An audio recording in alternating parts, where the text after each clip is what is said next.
Check, check. What's up? It's your boy. Uh, Another episode of Late Night Confessions. This is my therapy session. I appreciate all y'all for being my therapist. You know what I mean? And hopefully, in a way or two, I'm somewhat young.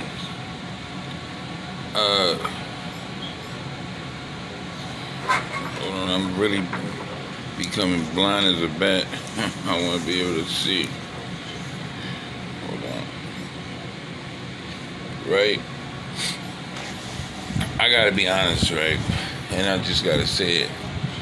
Like, the reason I call it confessions is these are things that people don't really talk about to other people.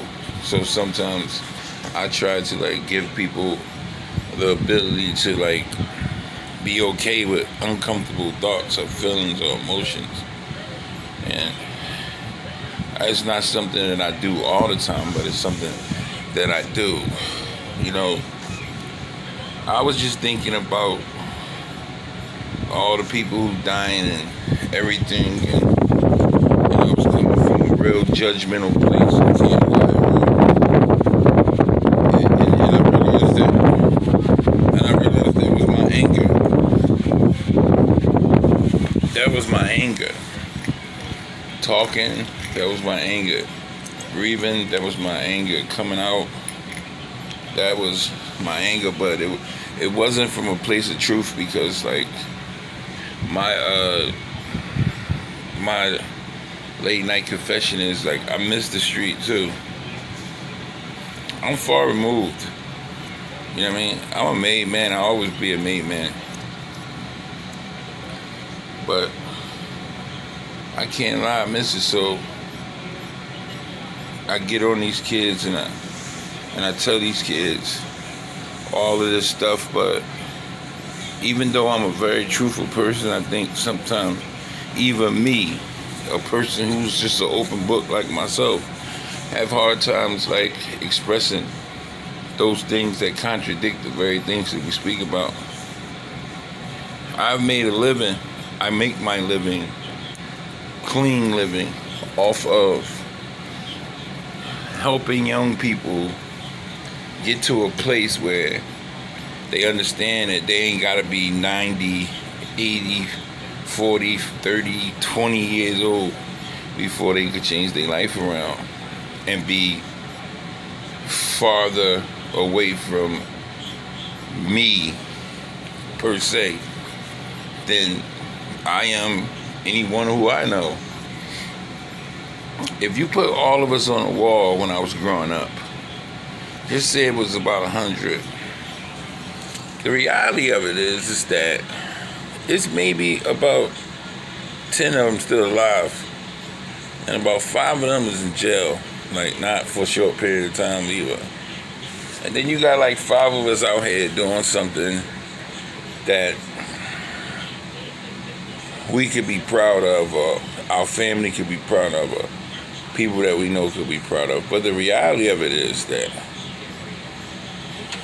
a lot of times you'll see us still in our neighborhoods, and you will see us still hanging out with our friends, and that word get thrown around a lot because I have brothers in arms. I have brothers from other mothers, and I don't really have no friends. So,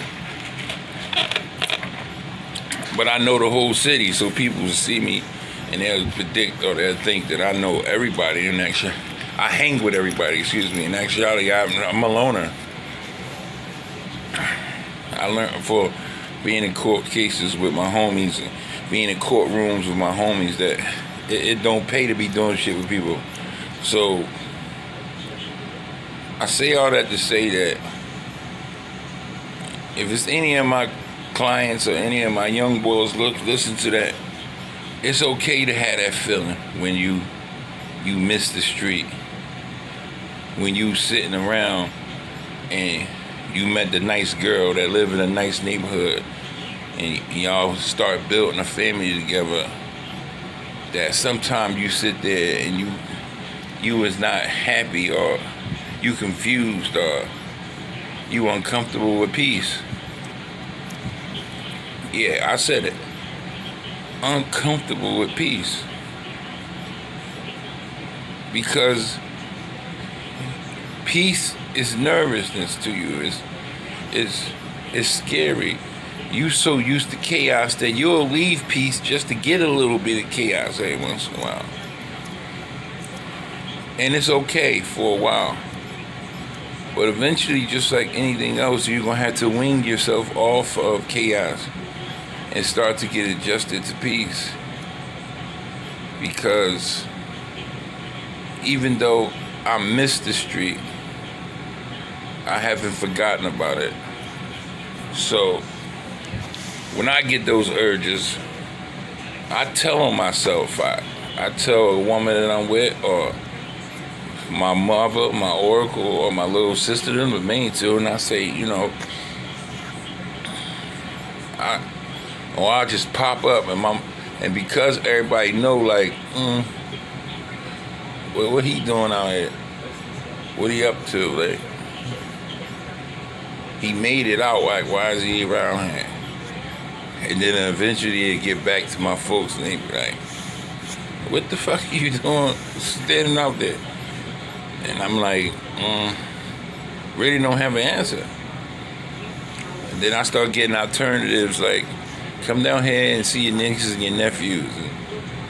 And that's they slick way of making sure I don't do nothing or get into nothing, because it's like, I can't. And these are confessions. Because at the surface, you'll get a persona, or you'll get a representative of me that is smart, intelligent, articulate, sincere, caring, giving, not knowing it's like a whole nother dude. Like, I ain't just like the street. I love that shit, man. It's like being with a woman, you know she ain't no good, but it's just something about her that just keep bringing you back to her. But eventually you're going to cut those ties. And I think the God of my understanding that peace is something that I seek now. It's not something that I reject. And if I had to say anything or any prayers, anything, it would be that one day you will realize the gift of peace. The gift of being somewhere. And most importantly, everybody isn't ducking, hearing gunshots out their window.